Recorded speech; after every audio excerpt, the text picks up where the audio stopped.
please rise and join me with the Pledge of Allegiance? I pledge allegiance to the flag of the United States of America and to the republic for which it stands, one nation under God, indivisible, with liberty and justice for all.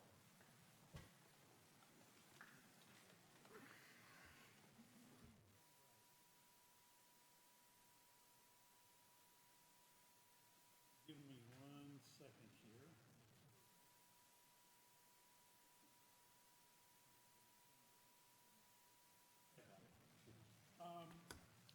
So the next item on the agenda then is the approval of the agenda, and I'd like to make a modification. We have the senior VP of operations and some officials from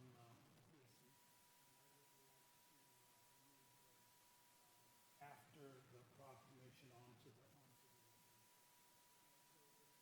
no objections, the agenda will stand approved as modified. All right. Next item on the agenda is proclamation. Mayor, can I get you to put your mic down in front of you, your microphone down in front of you, please? Thank you. Also pointing straight up in the air. All right, so I'm going to call the club president, Toby Riesler, and general manager, Craig McCone, up after I read the proclamation, and we'll get a couple of pictures. This is the City of Kenmore proclamation. Whereas Inglewood Golf Club was founded in 1919 in the pastoral area known as Kenmore, and it has served over 6,000 members and countless guests in its 100 years of operation, and celebrates the centennial of its founding this year. And whereas the historic and impressive design of the course and clubhouse is valued for its majestic nature and surroundings. And whereas Inglewood Golf Club has encountered challenges such as the 1925 fire that destroyed the original clubhouse, along with an economic downturns, but has always found a way to meet them and grow even stronger. And whereas the Inglewood Golf Club continues its long tradition as a major attraction and venue for community members, organizations, and visitors who attend special events such as business gatherings, weddings, school proms, and recreational events. And whereas the Inglewood Golf Course Clubhouse was constructed in 1926 and honors its history by displaying many historic photos of tournaments and events, trophies, and plaques. And whereas in 1949, Esquire magazine named Inglewood Golf Club in the top 10 courses in the U.S. as a true test of golf. And whereas the Inglewood Golf Club has hosted many major professional and amateur national golf events and tournaments featuring top golfers such as Arnold Palmer, Chichi Rodriguez, Lee Trevino, and Nancy Scranton. And whereas in 1992, members voted to restore the original clubhouse rather than construct a new one. And renovations and upgrades have been made over the years to the course and structures, including clubhouse improvements in 2018. And whereas the presence of the golf club in the city of Kenmore is a testament to the nature of the community itself, serves as a source of pride, and is valued as an important asset to the city and the region.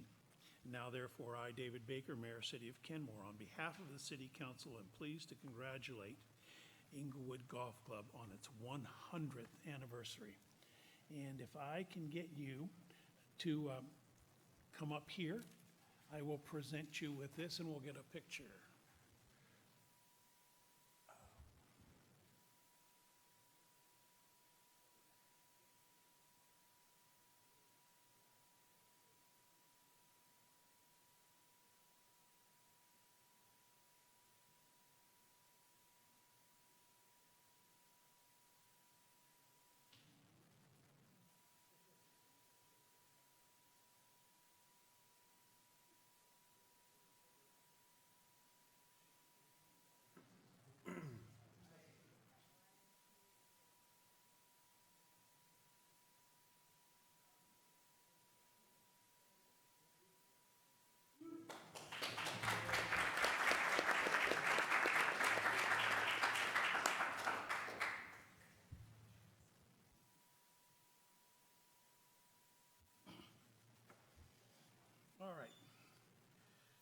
Next item, let's move to PSC.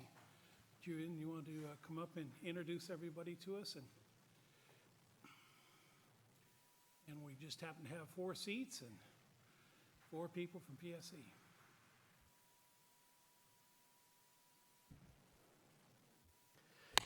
Good evening, Mayor Baker, Deputy Mayor Herbig, council members. Pleased to be here tonight. Julian Lowe, Local Government Affairs Manager for Puget Sound Energy.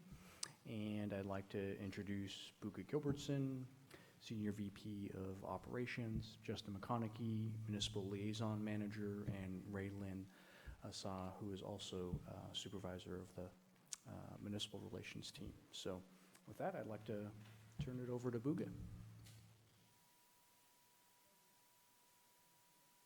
I have had to have training at my home office to push until you see the green button. Good evening, Mayor Baker, Deputy Mayor Herbig, and council members. Again, I'm Buka Gilbertson, Senior Vice President of Operations at Puget Sound Energy, and I am very pleased to be here this evening along with my PSC colleagues, and the purpose is to thank the Kenmore City Council for approving Puget Sound Energy's franchise and the associated memorandum of understanding. And I know there's been tremendous work put into it. With respect to the franchise, we really do look forward to many more years of cooperation with the city and us providing safe, reliable power to Kenmore's residents and businesses. We know how important that is. I'd like to thank you again to the staff of City of Kenmore, including Assistant City Manager Nancy Owsley, City Attorney Don Rayton, and Public Works Director John Vicente for their work on these important documents. My staff have already begun working with other groups at PSC to implement aspects of the franchise, like vegetation management, co-locating facilities, facility relocation, and other aspects of the franchise. And in 2020, we will report to Council about our reliability. With respect to reliability, over the last few years, PSC has made, as you know, significant investments to improve the reliability, and we very much look forward to our partnership to make additional reliability improvements this year in 2019 and beyond. I will say the great help of Kenmore City staff has been essential to building these reliability projects. Thank you to all the helpful permitting and development staff, because we absolutely could not be doing this without your help. Moving away from reliability to a couple of other topics, PSC also looks forward to working with the City of Kenmore to build a clean energy future together with our customers, along with the passage of the clean energy legislation and electric vehicle infrastructure. And then finally, one of my other favorite projects, in addition to reliability, is Energize Eastside. I'm very pleased to report that that project is making some important progress. It's moving forward. And I also want to thank the City of Kenmore for your support and for participating in the Communities United for Reliable Energy. So in summary, for over 145 years, PSC has partnered with our community to provide safe, reliable power for Western Washington, and we look forward to working with Kenmore now and for decades to come. Thank you for the opportunity for all of us to be here and to spend a few minutes speaking with you and thanking you this evening. Thank you. Do we have any questions? Or? All right. Well, thank you so much for coming out. We really appreciated working with your staff, and we're happy we were able to get this all taken care of. Thank you. Thank you. Next up is citizen comments. This is an opportunity to express your views on issues that are important to you in the community. Please limit your comments down to 3 minutes. City Clerk, has anybody signed up for public comment? Yes, Chris Buchanan.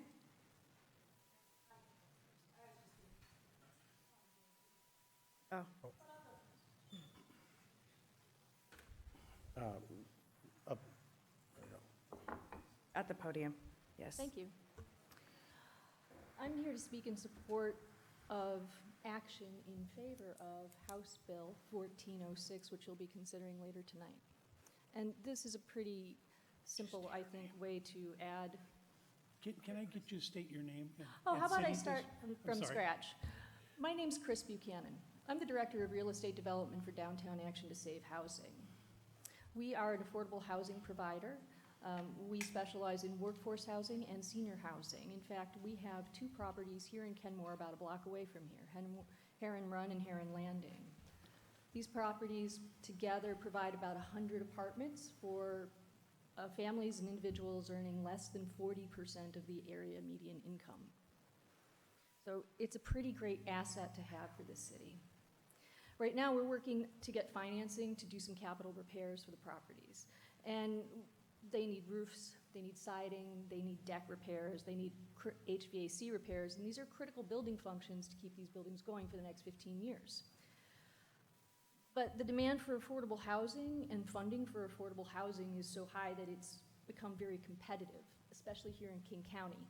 And this is because Seattle is in King County. And Seattle has instituted some policies that make it easier for properties there to score points on the competitive application for funds from the Washington State Housing Finance Commission. So that leaves our properties here at a distinct disadvantage. In the last round of 4% bond financing, of the four properties in King County that got funds, 2 were in Seattle. One's in Redmond, one's in Tukwila. The next one on the waiting list is also in Seattle. So thankfully, we've got a regional coalition for housing. We've got ARCH, and ARCH often provides gap funding or supplementary funding for properties located in East King County, and you are a member of ARCH. Unfortunately, ARCH has 1/10 of the annual budget of Seattle's Office of Housing. So you've got 13 cities that have 70% of the population of Seattle, and they've got a $6 million budget, and Seattle's budget is $60 million. We'd like to think that the East Side could do better, and House Bill 1406 is an opportunity to recapture taxes that would go to the state and keep them here locally. I'd like to urge you to act on House Bill 1406. I'd like you to go all in and go for the vote to get all the money. I understand that takes staff and resources to do that, but it just takes simple council and staff action to go for the small amount of money, and frankly, we could use any amount that you could grant. So I'm out of time. Those are my comments.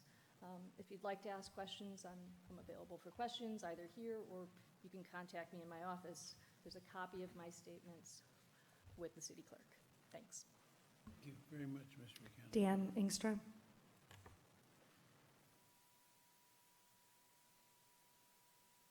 Hello, I'm Dan. I'm here with the Housing Development Consortium. What's your last name? Engstrom. Dan Angstrom? Dan Engstrom. I'm here with the Housing Development Consortium, and I'm also here to speak in favor of House Bill 1406 and local adoption here in the city of Kenmore. We would like to reinforce that this is an urgent issue and the deadline is fast approaching, although it may seem far away. At January 28th for a statement of intent to be adopted by the city of Kenmore, it will come by very quickly, and then 6 months after that, the local qualifying tax would need to be passed in order to qualify for the maximum amount of funding, which here in the city of Kenmore is approximately $39,000 annually. And that does not seem like a lot, but as Chris knows, it makes a big difference for affordable housing in a region with a very small budget. And we at the Housing Development Consortium would like to recommend that you pool these funds with other ARCH cities in order for maximum impact. And we'd also like to reinforce that this is not a new tax. There are no new taxes. It is just redirecting state income or state sales tax over to the city of Kenmore. Thank you for your time. Thank you very much, Mr. Angstrom. Mayor, there's nobody else signed up. Thank you both very much. This is on our agenda, and I know it's something that we want to act on here fairly soon, so we certainly thank you for coming and expressing your views tonight. Next item on the agenda then is the consent agenda. Is there a motion to approve? So moved. And I'll second.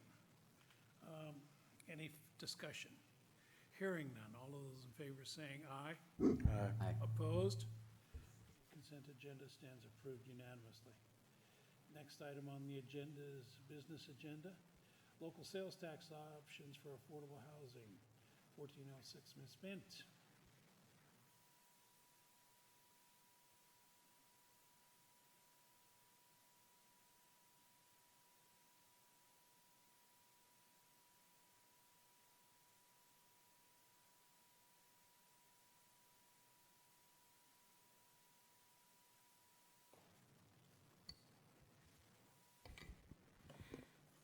Good evening, Council. So tonight, staff are seeking your direction on whether to participate in the sales tax option. And based on your direction, then we'll bring back appropriate resolution. So this is based on recently adopted legislation, and it provides a tool for jurisdictions to increase investment in affordable housing, and then allow cities to retain a portion of the state sales share of sales tax to support affordable housing to persons at or below 60% of median income. So if Kenmore chooses to participate, Council would need to adopt a resolution by January 28, 2020. And if they wanted to take the full percentage amount, they would need to then adopt legislation by July 30th, 2020. So it's a choice of whether the city wishes to participate. Participation at the lower percentage of the state share of a sales tax is about $19,000 a year. Participation and adoption of a qualifying tax by July 30th at the higher level of the state share of sales tax is $39,000 a year, available for affordable housing for 20 years.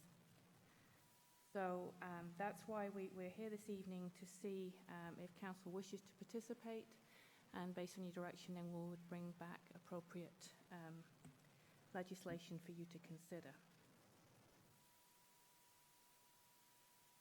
Any questions? Mr. Gregory, do you have anything you want to add? Second option to No. enact the higher level tax. Is your mic on? No, There. it is now, I'm sorry. Is the voter requirement for the higher level of Right. tax, which would generate the $39,000 approximately a year. I've been following this, and certainly on the different committees I'm on, dealing with homelessness and affordable housing, and housing even to the median income.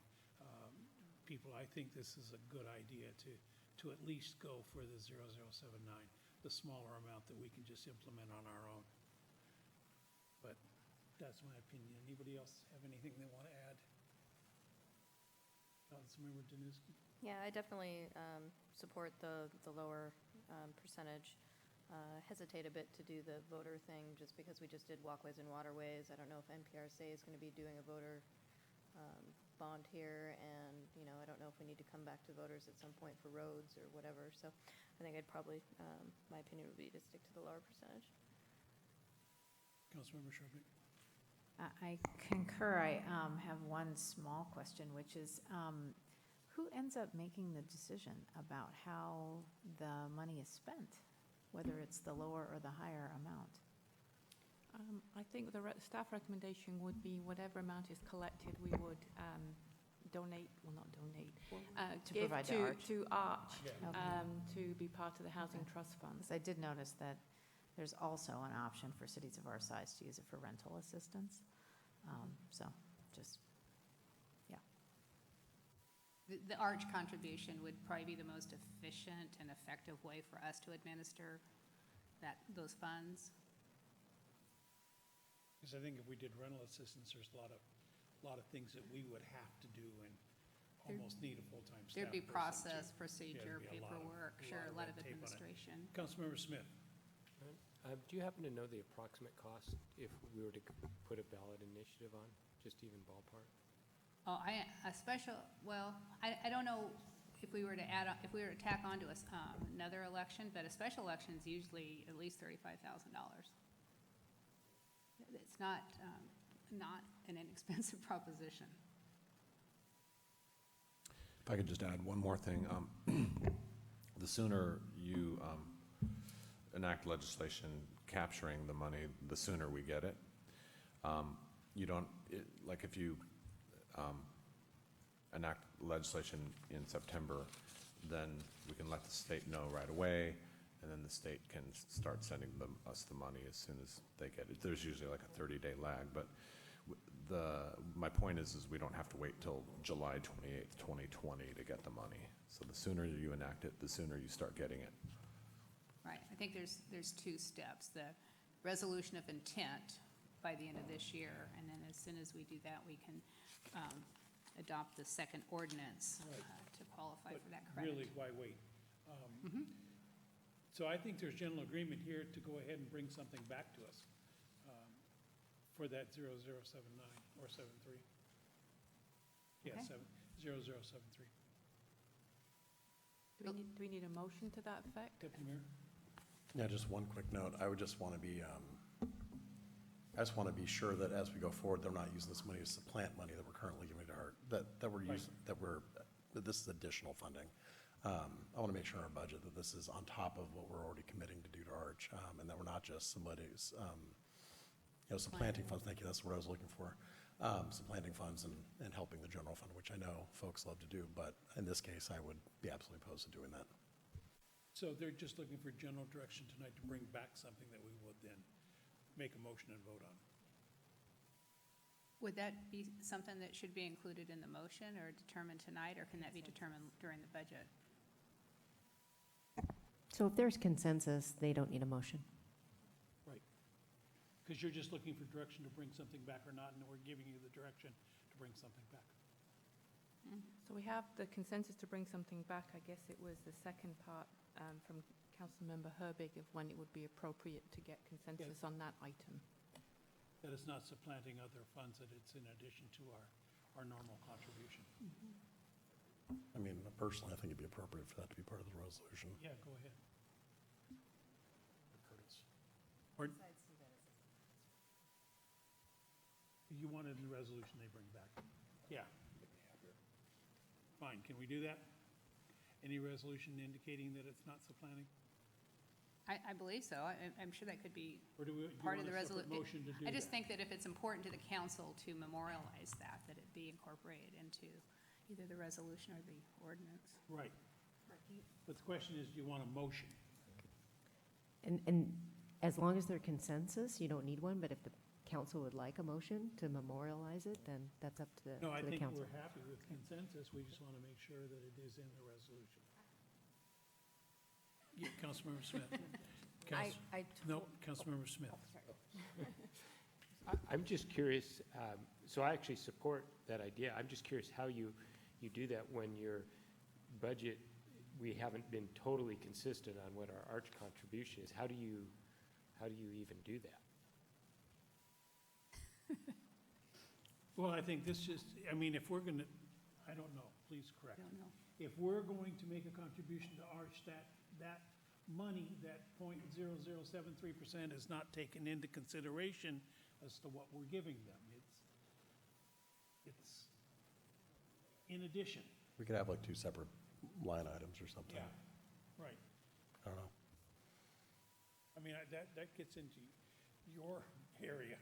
I can tell you how to do Well, it does it. get into my area. I just want to make sure that it's not forgotten in the Yeah, future. right. And that's why it should be in the resolution somewhere.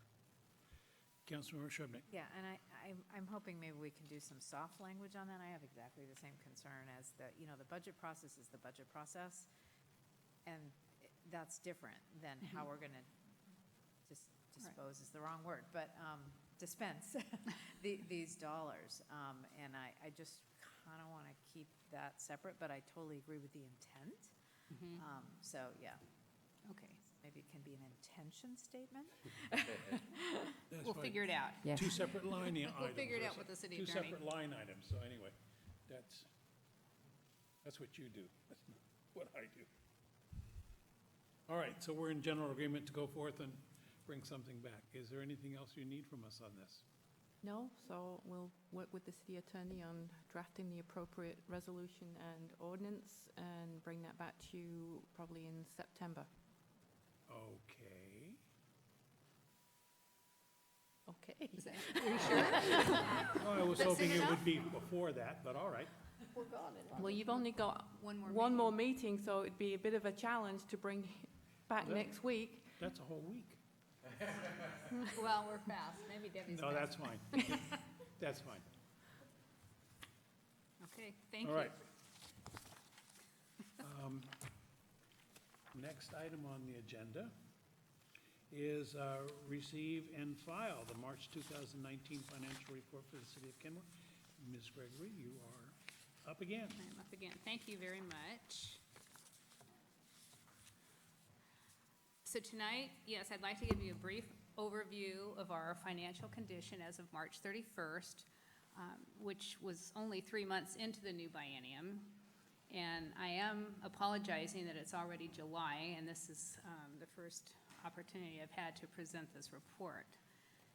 And before I go into March, I wanted to give you an update from the closing of the December 2018 year, or year end, because at that time, I don't think we had finished all of our internal closing adjustments. And I wanted to let you know that we closed the general fund at the end of 18 with a reserve of $4.9 million, which is pretty awesome. Our informal target is about $2.5 million. So in discussing this with the city manager, our recommendation will be to set aside $1 million of that excess for the chip and slurry sealing program that we were going to do this year, and transfer $1.4 million to the Strategic Opportunities Fund, bringing it up to just under $4 million. And we would bring that back then as a budget amendment later this year. So as we move into 2019 in the general fund, looking at the report that was in the packet, you would see that expenditures year-to-date were outpacing revenues. I know that's not always what you want to hear, but there are several reasons for that. The first is that many of the annual expenses that the city incurs, such as dues and memberships and insurance particularly, are paid in the first quarter of the year, and property and liability insurance is the most significant of those. And also, by March, the city has not yet received its first allocation of the real estate excise tax, or not the real estate excise tax, the real property tax, which is our most significant revenue source. And that situation is usually rectified by May when we receive, the first half of the property taxes that are due and things get back on track. This year also, sales tax revenues continue to exceed the last 2 years, which is really promising. And that might be due to internet sales taxation that is starting to accrue to Kenmore. We already have noticed that Amazon is a major contributor, and our intern, Ryan Lancaster, is working right now to pin down more specifics on those and other additional resources that we might be receiving because of that change in the internet taxation law. On the expenditure side, you'll see that these are low year-to-date for 2 reasons. No transfers to other funds have yet been recorded, and no payments for the police contract have yet been made. We generally don't receive the invoice for the police contract until around May, and of course that contract is significant. It's $3.5 million. And then transfers to other funds are generally just the water sewer franchise fees that receipt into the general fund and then are transferred out to the street fund generally once a year. You may also notice that expenditures for the public works operation that were previously expected to occur in 2018 are actually happening this year, and that accounts for that department's trend exceeding their budget. So a budget amendment to carry over the funds that we budgeted last year for the operations will be brought to you to be incorporated into this year's budget later this year. In other city funds, the situation I most want to bring to your attention is that real estate excise tax, the transportation impact fees, and the park impact fees are all trending lower than budget. And not just a little bit, but pretty significantly, I think. So we've considered this, and in looking at our 6-year capital improvement program, we've made adjustments to our projections to make sure that we were conservative enough to fund the program for the 6 years. But I do want to say that that's not a concern for this 2-year period at this time. We've got enough resources that we're carrying forward from prior years to fund the projects in this biennium. But we don't see the growing resources over the next few years that we had hoped to see, or at least at this time. So we closed the month of March with $31.7 million in cash and investments, and that includes proceeds from the Walkways and Waterways bonds. Our overall average yield on our cash and investments is 2.1%, slowly climbing. The local government investment fund is now paying 2.5%, and our bond proceeds are deposited there. We have a layered investment portfolio, and so as some of our lower yield investments come to maturity, we'll be able to reinvest those and improve our overall yields. That concludes my report. Are there any questions? Councilmember Shrevenick. I just had a couple, and you mentioned the REIT was lower than expected, quite a bit lower than expected.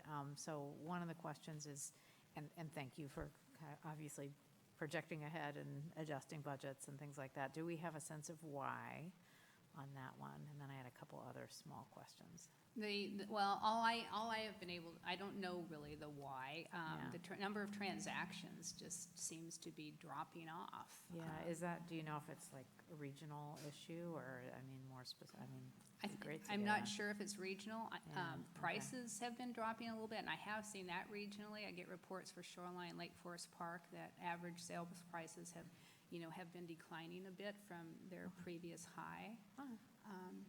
Other than that, I don't have any data. Yeah. Okay, and my other little questions, this is through March 31st, 2019, but, it's possible I'm reading these wrong, but it looked like at least a couple of your early graphs only go through the end of 2018, the second and third ones, and so it's hard to understand what's happening in 2019. I mean, like the retail sales and use tax history looks like it just goes through December, but maybe I'm misreading it. And then the one right after that, same thing, goes through January of 2019.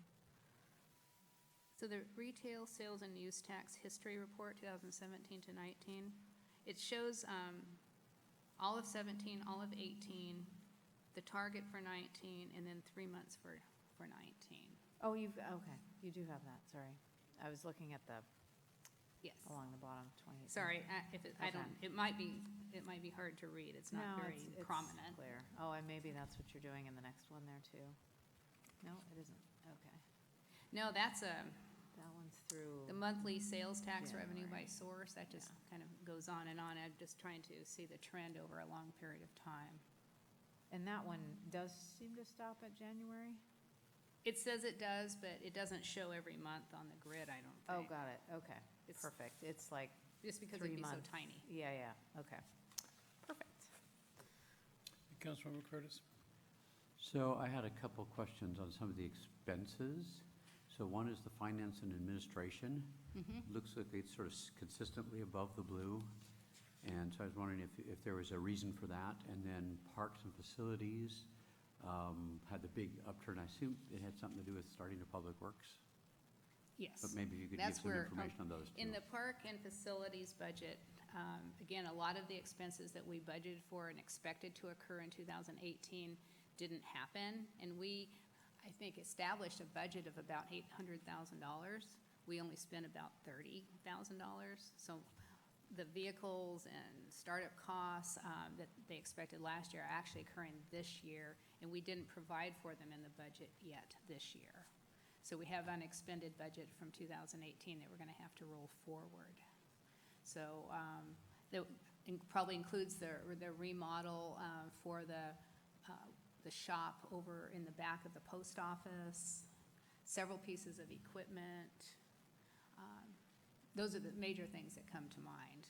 That was my assumption. And then how about finance and And administration? in finance, my department picks up the property and liability insurance for the year, so that's paid in January, and that's a big chunk.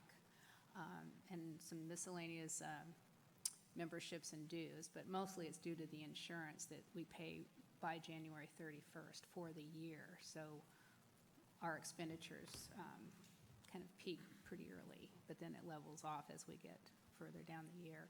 And the trend line is just a straight line that I'm comparing to. It doesn't build in those timing differences. Okay, thank you.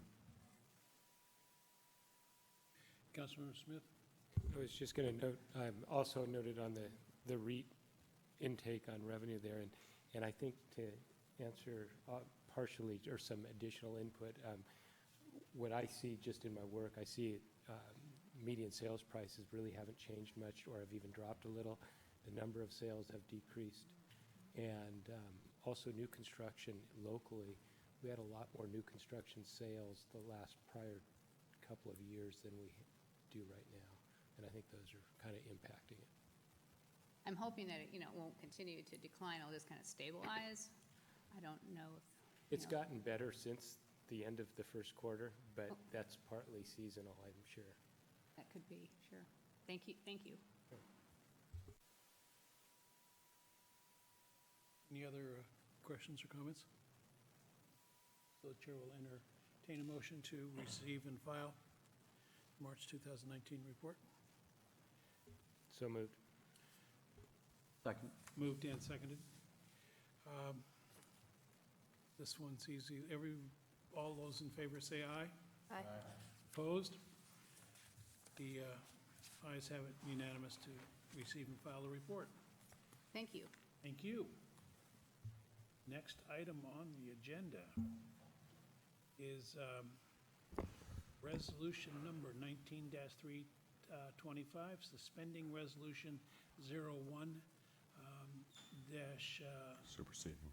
043, establishing new travel policies for city employees and officials. Mr. Lancaster.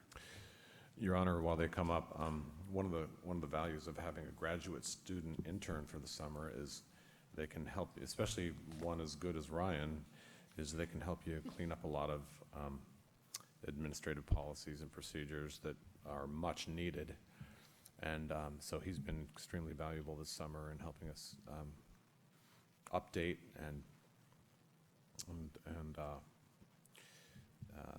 I guess clean up is probably a good word, policies that are overdue for updates. And this is one of them, the one you have in here. It's the policy that we've been using has not been as user-friendly as it could be, and it's not been as efficient, especially from an administration standpoint, Joanne and her staff. So we're recommending these changes to streamline things and bring them up to date. So He's in a unique position. He can do the tough work and get out of town. that's right. So Right. Just want to address one thing off the back of the policy. There's a section that talks about purchasing refundable airfare as a mandatory requirement. And in further discussion, we realized that wasn't the intent. We didn't mean for it to be that strict. We wanted it to mainly refer to employees being cognizant when they're purchasing airfare, to not purchase airfare from companies that wouldn't be willing to work with us in the event that an employee or an official couldn't use that airfare. Oftentimes, air companies like Alaska or something like that will allow you to keep that ticket for a year and be able to use it for other purposes. And that was more of the intent of what we wanted to go for. Refundable airfare, actually, you can only normally find it on travel websites like Expedia or Travelocity or things like that, and they attach additional fees and sometimes can be up to 2 times more expensive than a normal ticket. And that was not our intent. On one of the handouts that I gave you, it shows that price difference, and that wasn't what we were intending to go for. So tonight, in considering this resolution, that'd be one thing when you make a motion to approve or adopt, to include that change to it. When we can go back and fix that language, or just understand that that's what we are trying to go for. But the main changes with this are to try and make a more formal process. There's been some new forms created, and we also created a frequently asked questions policy from questions that we asked staff about confusions that they have with the policy in the past. A lot of these updates have dealt with per diem requirements, and also where you need to get approval from. For example, in the previous policy, city officials and employees, if they're traveling out of state, had to either get approval from their department head and then the city manager, but that wasn't formalized with a form, or there wasn't a process in place for that. It just mentioned it, so that's one thing that this policy addresses. It also addresses credit card expenses and employee driving and reimbursement for driving. The purpose of this policy, we're trying to encourage more employee use of city vehicles and official use of city vehicles instead of using personal vehicles. One of the changes that you may have noticed that's pretty significant is the IRS rate. The full rate is, I believe, 59 cents, if I'm off the top, 58 cents. And what we're recommending is 50%. You can see we have a graph on that handout that we gave you for almost all types of vehicles other than a pickup truck. That is sufficient enough to cover your costs for trips. We used Olympia as the example in this, and more. But for a pickup that gets bad gas mileage, it doesn't. And let me see. And then also, as part of this, we really just want to make it so that employees go to their department head, go to finance and administration, and talk about their expenses and make a plan beforehand. So that way, when employees return, they don't have questions about what's reimbursable and what's not, and we don't get into conflicts about that. Really, hopefully what this does is it's not really changing a lot of what the city's been doing. It's just more formalizing these processes and making it so that there's less confusion around what's happening and really answering some of those questions. Deputy Mayor. So yeah, you honed in on some of what kind of piqued my interest in this. You know, the IRS reimbursement rate isn't just for gas. It's also for depreciation of the car. It's for wear on the tires. It's for, you know, maintenance caused by wear during the trip. It's for a lot more than just the cost of the gas to get from point A to point B. And I appreciate, and I think the additional language here saying that folks need to get permission to use a personal vehicle, I think that makes a lot of sense for what the city's trying to get at, but I don't think I can frankly support paying half of the IRS rate to folks if, for some reason, they do need to use a personal vehicle, because that isn't properly compensating them for the wear and tear on their vehicle. Other than that, I think there's a lot of good things here. My only real question, other than just that first point, is, you know, who's my supervisor when I need to go to a conference? You know, are we just, what are council members expected to do? Flag things for the city manager, or talk to the finance director? Yeah, do you want to address that one, or? Let's see what you have to say. So, in looking at previous policies and being carried over into this policy, so this is actually currently what already policy states, is that officials and employees, specifically in this case, we're talking about officials, get approval from the city manager for their trip. Okay. And I think the main part of that is just to ensure that it's in line with policies and it's within budget and those expenses. And that's just being carried over into this policy. It's not a change from what's currently in place. One thing on the mileage, I think you made this point, but this is for overnight travel only. And so for regular business, day-to-day business travel that's not overnight, the full mileage rate will still apply, the full 58 cents. Travel within 300-mile radius of the city is 50% of the going rate. The intent of the policy is captured in the title. It says employee overnight travel, and then it's reiterated in the definitions. This policy only applies to overnight travel. Oh, okay.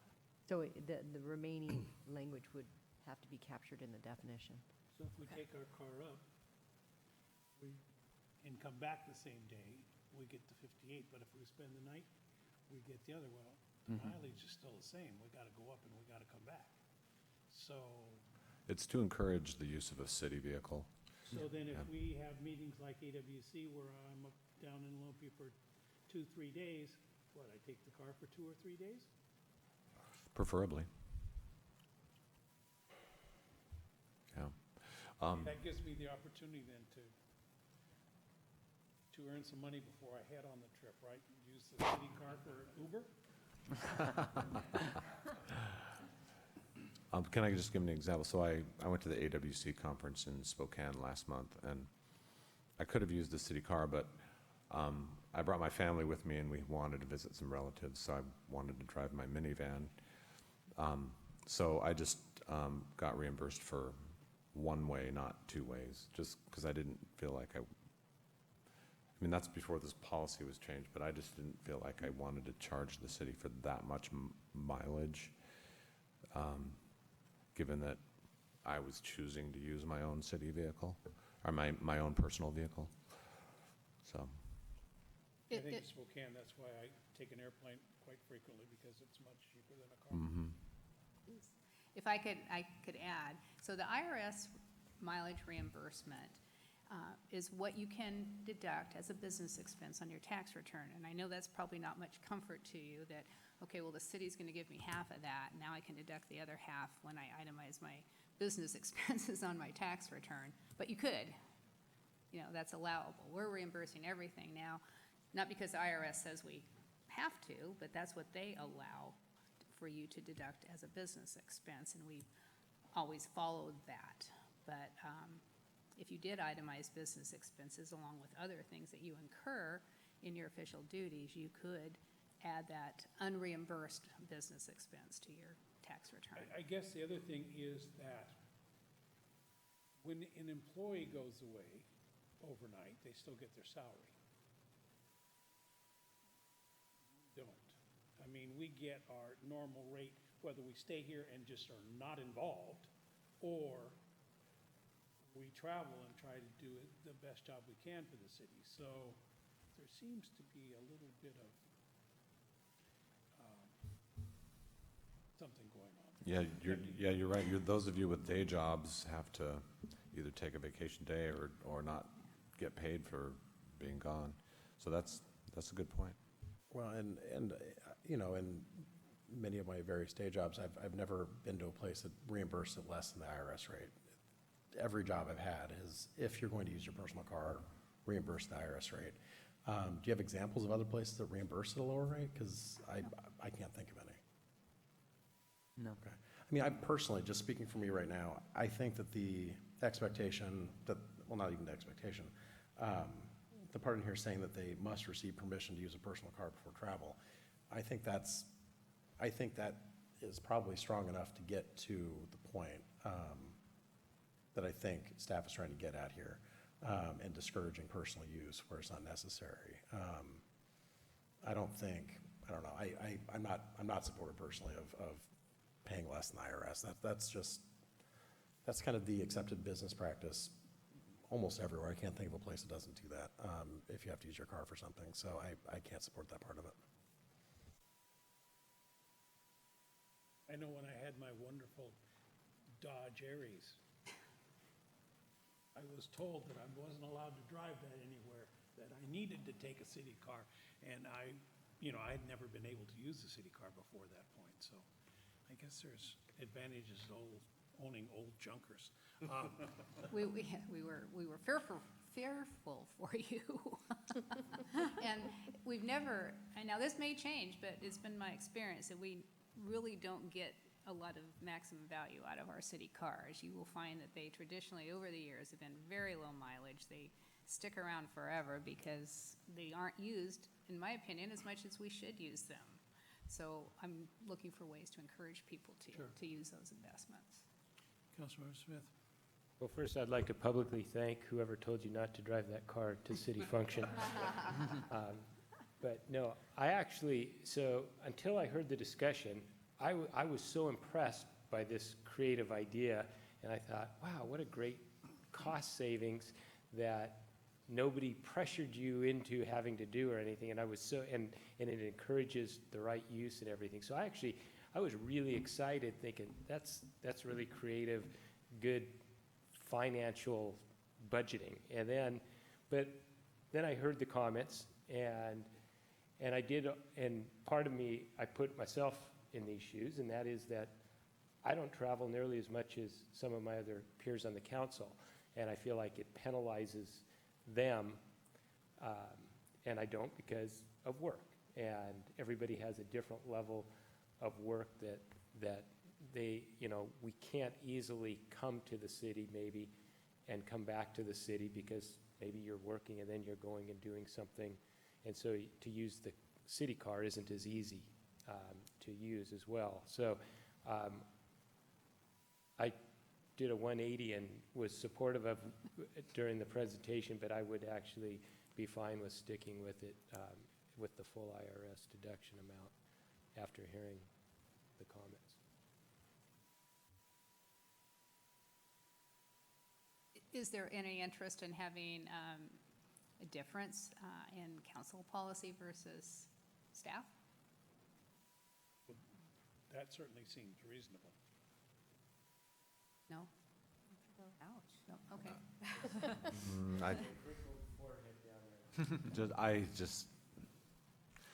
I think some coworkers would have a problem with that, with different standards, perceived or otherwise. With those every day, but okay. Okay. Just asking. Any other questions? Yeah, Yes. yeah, I concur with, sorry. No, I think you're first. Okay. You're first, Sid. The issue of the full reimbursement, I don't drive as much as these guys, but I've never heard of a place that reimburses at less than the standard rate. And a two-tiered system with staff kind of rubs me the wrong way as well. I think that would be difficult to swallow for anybody. But my question, actually, so I just want to make sure that, so staff have looked at this? I mean, have you fielded all their questions? Okay. In particular, I didn't read it super carefully, but it seemed like a lot of it was for non-exempt, very clear for non-exempt staff, but it was less specificity for exempt staff. But are exempt staff feeling like there's sufficient specificity? Okay. Yeah. All right. I think that was primarily in what's compensable and what's not. I mean, it's really different if you're. Yeah, no, I understand. And so we tried to make it clear for the non-exempt staff what the Right. expectation Okay. is when they travel away and maybe on the weekend or overnight. Okay. Because those Yeah. are where we really get a lot of Right. misunderstandings. That was one of the main house cleaning items we were talking about. One of the main reasons for opening it back up was addressing that. Okay. With an exempt person, it really doesn't matter. You don't pay them anything Right, extra. exactly, right, yeah. Thanks. Councilmember Curtis. Couple thoughts. First, I think this is great to have some clarity. Having been in the position where I tried to monitor, 80 doctors all trying to take time off and do CMEs, and oh my goodness, without a bunch of guidelines, it's chaos. So I think this is going to help you a lot. I'm also not in support of having the half reimbursement. I think pretty much the standard is the IRS rate. I think it was creative on your part to think of things like that. So I applaud you for that, even though we may come to a different conclusion at the end. But it shows you're thinking about how to solve, a bunch of problems at once. So I think we should keep it kind of what the standard is. Okay. Oh, I did have one other question. About how much money are we talking? The difference between that 50% reimbursement? Are we talking thousands, tens of thousands? Oh, gosh, no, not tens of thousands, maybe hundreds. Yeah.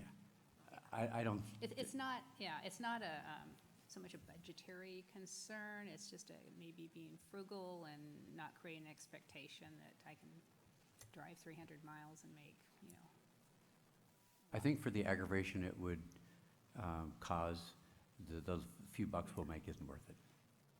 And I appreciate the fact that, you know, we are saying you need to receive permission to drive your personal vehicle, and that will help a lot. Sometimes you have a really good reason, you can't get a city car, or, you know, you do want to go sightseeing or visit relatives, and then it's appropriate to take your own car, because you can't do that with a city vehicle. But So all 7 of us are going to ride one car up to the retreat this year, right? As long as you notice it. yeah, that'd be a special meeting, wouldn't it? Maybe 2 cars. We actually have one car that'll handle all 7. When we go to the retreats, we do Deputy all Mayor. file in the van. I mean, just kind of a side point here that's not directly related to this, but something that maybe we need to think about is, do we have too many city cars if we're keeping them low mileage and they're not being used that much? That might be something to evaluate, the size of our fleet. I'm not saying one way or the other, but I'm just saying that might be something worth looking at. Right, well, I think we're in a transition, Yeah. and that might not, with so many new employees, that might change. Yeah. Historically, that's what I had observed, but, you know, we have so many more employees now going many different directions, so that might not hold true. That's fair.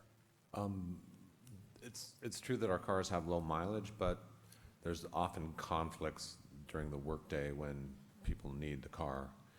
I think Nancy's nodding her head, she's noticed that too. So there's often times where, actually certain times where there's not enough cars, but when they're being used, they're just used for quick trips, you know, to maybe Seattle or just around town. And so I think that's one, you know, and then they're not driven on the weekends and, you know, all that stuff, so. Yeah. Anything else? So, we're looking for, right here, we're looking for approval of this resolution number 19-325 that happens to be there in front of you on the paper. With So- 2 changes. Yeah, with the 2 changes. And can you read it? So so from my understanding, council wants to change it to the standard IRS reimbursement rate, and then also where it says refundable airfare to further define that as the employee makes the effort to contact and try and make sure that when they do purchase tickets, that ticket can be used by the city in the future if they are not able to use that. Just some clarification on that.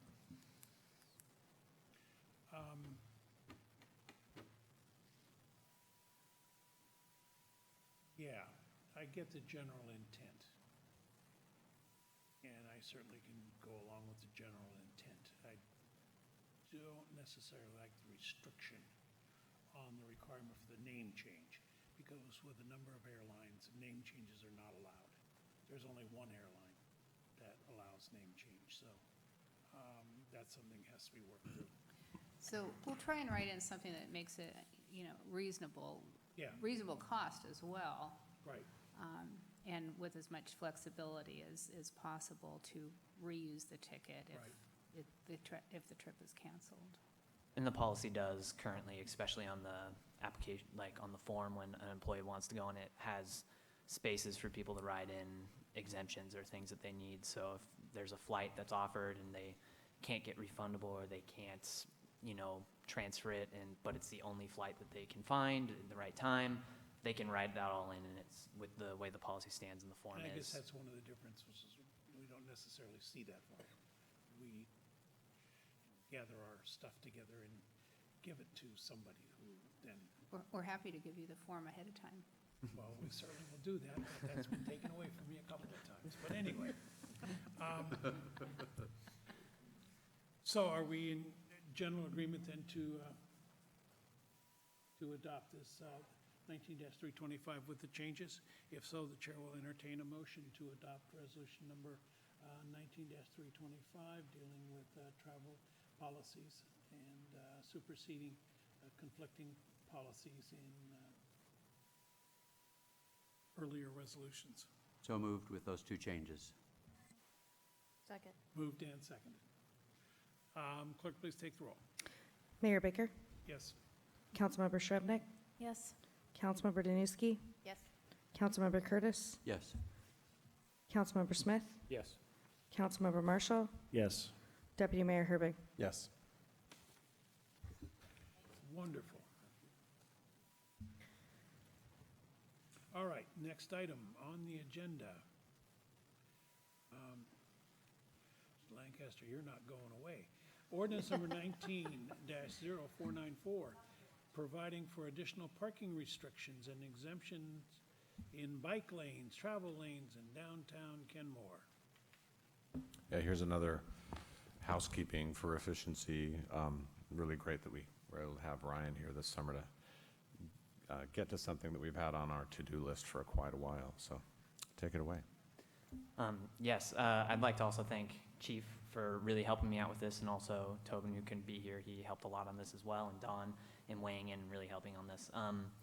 So the main purpose behind this is a lot of the citations that are given in the city are given underneath sections of RCW, which has a fine associated with it of $20. And for a lot of these, parking violations are very serious. They're things like parking in the middle of a travel lane, or parking on a bike lane, or a lot of very hazardous parking, or some of it deals with railroad tracks and other things like that. And so a $20 fine compared to some of the other fines that we give for things in the city, like parking in the downtown, for example, that's very small in comparison to it. So the main thing that this ordinance does is it takes those sections of RCW, incorporates them by reference, and it associates them with the fee schedule that we already have in place. So it's not really changing anything to our fee schedule. It's just adding them to a section, which then associates them with an already established fee that the city has in place. And the way it works is right now there's a maximum fee of $350, but that does not mean that that's what the city pursues it at. When we talk to the court, it would be at the $50, which we currently pursue for similar violations within the city. That is just at some time in the future for very egregious offenses, or for example, if the city wants to raise it gradually over time, that's what that maximum is for those situations. Councilmember Marshall. So this allows us to increase these usual fines, which were just a default $20. Is that right?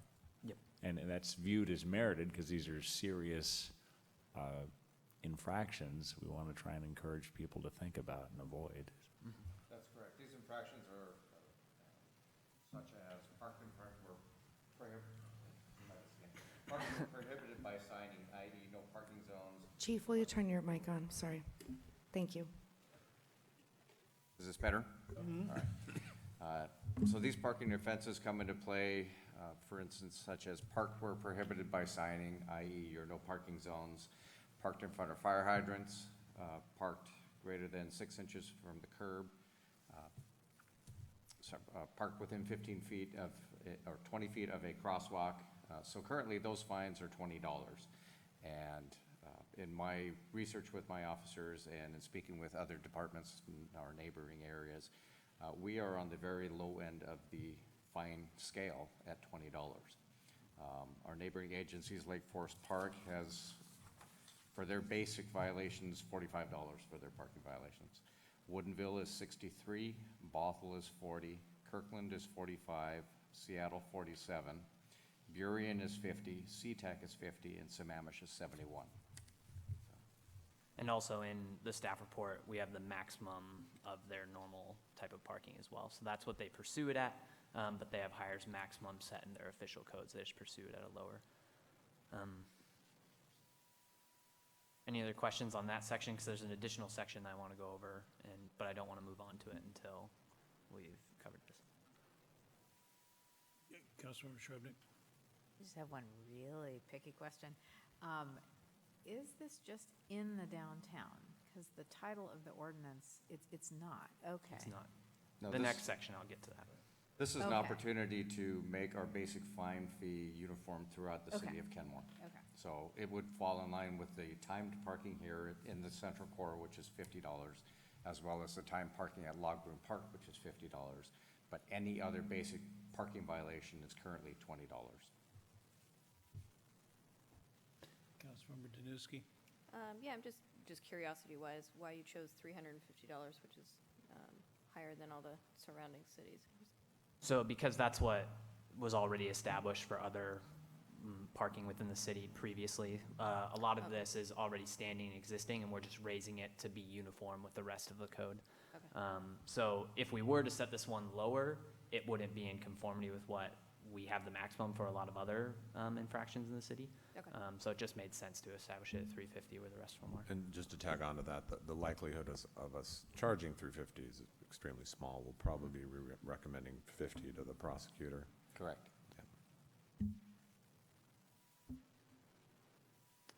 Any other questions? Mine's on the other section. Yeah, You got so another one? Yep. to address the next section where it talks, that section where it talks about downtown parking, right now, the city manager has authority for city business purposes, I believe, or some language akin to that. That means for, to make it so that there's parking available for customers at City Hall. The city manager can give parking permits that give exemptions to the time parking standard of the code. For example, for parking out in the street along here in areas in the downtown. So that way parking spaces here at City Hall can stay open for customers. This section is defining what that downtown area is only for the purposes of this permit section. So that doesn't pertain to the rest of this ordinance, it's just that one section. And then also expanding that authority to not just business purposes, but for the efficient allocation of parking in this downtown area. So it's expanding that authority so that permits can be given for other purposes in this area as long as it's for the efficient allocation of parking. Councilmember Smith? So are those exemptions for like a day use exemption? Or are they a permanent decal giving an exemption? From my understanding, and I'd have to go back and look at it again to be sure, but from my understanding that the way the sticker works, it just gives exemptions from those timed, and from my understanding, it works at Log Boom and all the timed areas within the city. But I don't think it's a permanent one, I just think it's during those daytime hours. So I honestly, I don't support it the way I understand it, but I'm not sure that I understand it correctly. So that's, if that helps. Because what I'm not, maybe I should say, what I'm not in favor of is if we're giving exemptions to businesses around here for their employees, or what, I don't, it's not clear to me who gets it and why they would get it. So, and maybe Rob can speak to this, the reasoning behind it, but my understanding is one of the main purposes behind this is so those that find themselves parking in this downtown core often for employment, like city employees as well, giving them the opportunity to have places to park so that we can allow for efficient parking for people that come and visit this area, so that when they come here, they can find a parking spot. I would say that creates inefficiency, because there's no incentive. Let's just take Taco Time, since I'm looking right at it. If you've got 10 employees working there, and every one of them can get a decal to park on the street, then that's not giving them any incentive to use mass transit or to carpool because they've got a decal. And that's why I feel like I'm missing something, that there's probably more to this than I understand, but as I understand it, it doesn't make sense to me. And, yeah.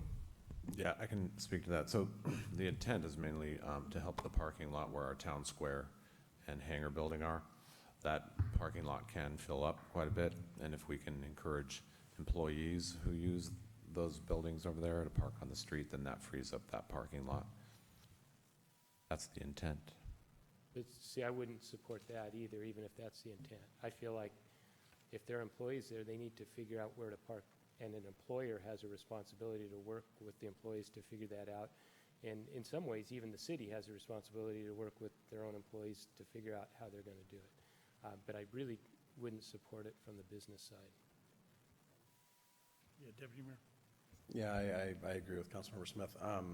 I would rather us, if we're looking at parking management as being part of the issue here, I'd rather us work with employers, and frankly, the city should be doing this too, looking at some commute trip reduction models and working with our partners across the street on how they could get folks to work in other modes if we're worried about parking.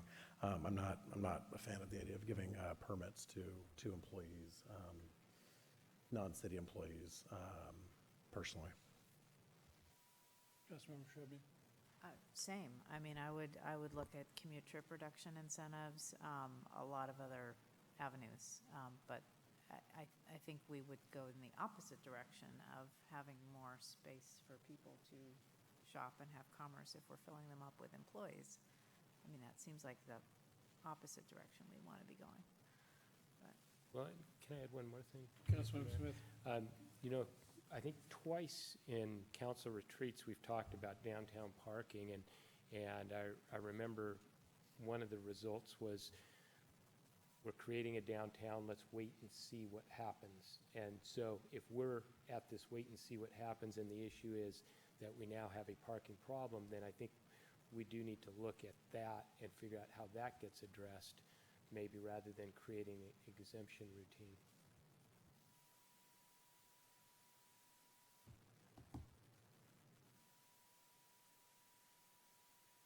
All right, so we are actually looking to pass this resolution number 19-0494. It's an ordinance. Yeah. The ordinance. Is there a motion?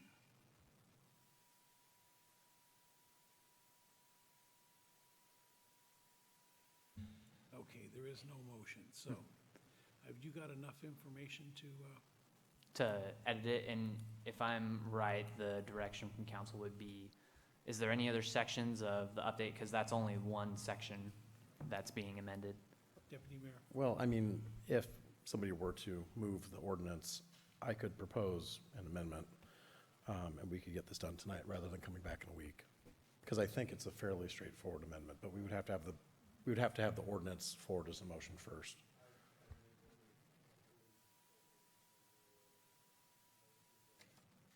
(19-0494). I'll second. Moved and seconded. Now, Deputy Mayor. Yeah, I'd like to make amendment to section 10-2050 and just remove the newly added language in the first sentence. So remove the language, and to ensure the efficient allocation of parking in downtown Kenmore. And also, the language describing downtown Kenmore is new as well. So I don't see any reason to remove that, though. I Okay, think that- if you want to keep I think that. defining downtown Kenmore makes sense Okay. for what we're doing for time parking and everything else, but I don't, the issue seems to be with the efficient allocation of parking authorization, so. Okay. So anyway, I'd like to make a motion to remove the words "and to ensure the efficient allocation of parking in downtown Kenmore" from section 10-2050. All right. I need a Need a second. second on that? Yeah, you need a second on the amendment. Is there a second on the amendment? Question. Let's get a second first. I'll second that. Okay, moved and seconded. Now, question, Second on the- Councilmember Smith. So was the motion the amendment just to eliminate the underlined portion of that paragraph? Yeah, that's the newly added language. So that's reverting it back to the previous language, I believe. That limits it to city business. Yeah, limits not it to current the policy, rest which is city people. business. Yeah. So if that is removed, the Still city give manager permits. still has the ability to give exemptions to Yes. businesses? No, No. city No? business. no, just for city business. Just for city business. So the language that is in front of you is already existing. So the city manager already has the ability to That's do what it I for was city business, trying correct? to That's in your code right now.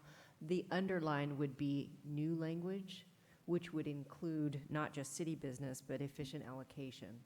So if you remove the underline, you would be reverting back to the original code, which already gives the flexibility for city business purposes. Thank you for that clarification, because I actually didn't know that we already had that ability to do that.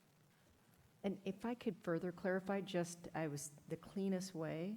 So section 3, if you simply had a motion to remove section 3 from the ordinance, and the only reason I suggest that as an option is that the definition of downtown Kenmore only comes into play with the new language. So if you look at the top, the very first sentence, the first underline says, and to ensure the efficient allocation of parking in downtown Kenmore. That's the only time in this section that downtown Kenmore is referenced. So you could keep it, it's a little unclear then what that refers to. So if you really just wanted to not have this discussion at all, you would just remove section 3, and the Okay. code would stay as is.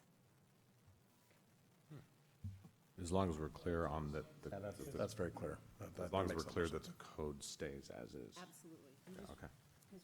You're simply removing section 3, which is proposing to amend the code. If you removed 3, you wouldn't amend that section at all. Right. Okay, I get got it. All right, so we do have a motion in front of us to remove the new addition and to ensure efficient allocation of parking in downtown. That is the motion in front of us. Should we vote that down and then do it? Vote it down, Okay. exactly. So, if there's no further discussion, we are voting on the amendment to remove that sentence. Clerk, please take the roll. Councilmember Danuski? No. Councilmember Curtis? I'm confused which way, if we want to get rid of it, do I say yes or no? No. No. Say no. No. Just say no. Say no right now. Councilmember Marshall? No. Councilmember Shrubnik? No. Mayor Baker? No. Deputy Mayor Herbig? No. Councilmember Smith? No. Okay, now the chair will entertain a new motion to remove section 3. So moved. Second. Moved and seconded. So the amendment in front of us now is to remove section 3. Is there any further discussion? So a yes vote will do just that. I understand this one. Okay. Clerk, please take a roll. All right. Councilmember Smith? Yes. Deputy Mayor Herbig? Yes. Councilmember Curtis? Yes. Councilmember Marshall? Yes. Councilmember Shrubnik? Yes. Mayor Baker? Yes. Councilmember Danuski? Yes. Passed. Okay, section 3 is voted to be removed unanimously. All right, now we're back to the main motion, which is to adopt ordinance number 19-0494, amending sections of the Kenmore Municipal Code relating to parking restrictions and exemptions in bike lanes, travel lanes, and downtown Kenmore, well, there is no downtown Kenmore anymore, and establish an effective date As amended? as amended. Deputy Mayor Herbig? Yes. Yes. Councilmember Curtis? Yes. Councilmember Shrubnik? Yes, although we didn't have discussion of that. Well, that's true. But go ahead with the vote. Councilmember Smith? Yes. Mayor Baker? Yes. Councilmember Marshall? Yes. Councilmember Danuski? Yes. Passed.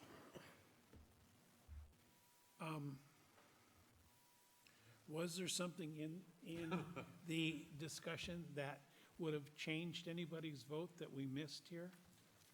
I just had a little question, and it was sparked by the response to what Councilmember Danuski asked, which is the 350. Yes, I understand that's consistent with the other rest of the fee schedule, but I'm just like envisioning a headline of, Kenmore moves parking regulation violations to $350 maximum. Are we going to be that out of line with our neighboring cities if ours is 350 and everybody else max is well under 100? I think it's on now. Well, So currently, just to give you an example, King County Parks codes also have maximum fines that are listed in the code language that anyone can look at online. And they are $350 also for the maximum fine. However, the courts have adopted a fine of $35 for King County Parks violations. Right. So that allows the King County Park System to gradually increase the fines at some point in the future date if they choose to do so, up to $350 without having to go back and actually rewrite code and take that before King County Council. We're doing something similar here. As Ryan has pointed out, it's currently in our code for other parking violations with a maximum fine up to $350, but we in no way are asking for that when we go to the courts. And doesn't this also give us some give the court some discretion to go to 350 if it's an egregious situation. Let's say somebody, I don't know, parked in a bike lane and it caused a terrible accident. In that case, the court could go to 350. They could, yes, correct. I mean, it said right here in physical considerations, a double asterisk, that it's pursued at a lower fine at the discretion of the police officer, so. Anyway. All right. Anything else on that one that didn't get addressed? All right, next item on the agenda, staff report. Thank you, Your Honor. Just a couple things. I'd like to congratulate Ryan Lancaster. He actually got a couple policies adopted. We gave him kind of a hard time because, yeah, we gave him a kind of a hard time. We brought forward Airbnb and you all said, no, I don't want to adopt an Airbnb policy.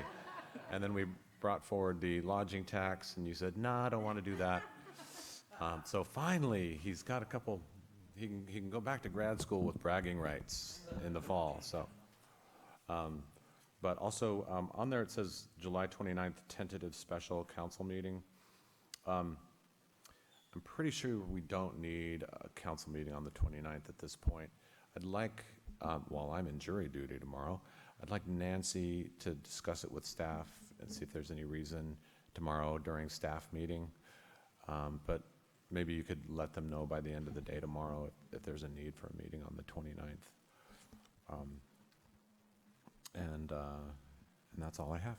Some one-on-ones or a no. So that means then tomorrow at staff meeting, there's a party, right? Oh, reign of terror. That's right, I forgot. And I think we actually do want to have one-on-ones this week, minus me. So stay tuned on that. We'll send out an email tomorrow. Comments, reports, initiatives. Councilmember Danuski. Nothing for me. Councilmember Shrevenick. Councilmember Curtis. Nothing to add. Councilmember Marshall. I'll take forward your concerns from last week to NPRSA on this Wednesday. Perfect. Councilmember Smith. The only thing I'd like to add is that I will not be here next Monday, and that my lovely daughter will be getting married here shortly. Oh. No wonder you're working so hard. Deputy Mayor. Nothing to add. And I have nothing to add. We are adjourned.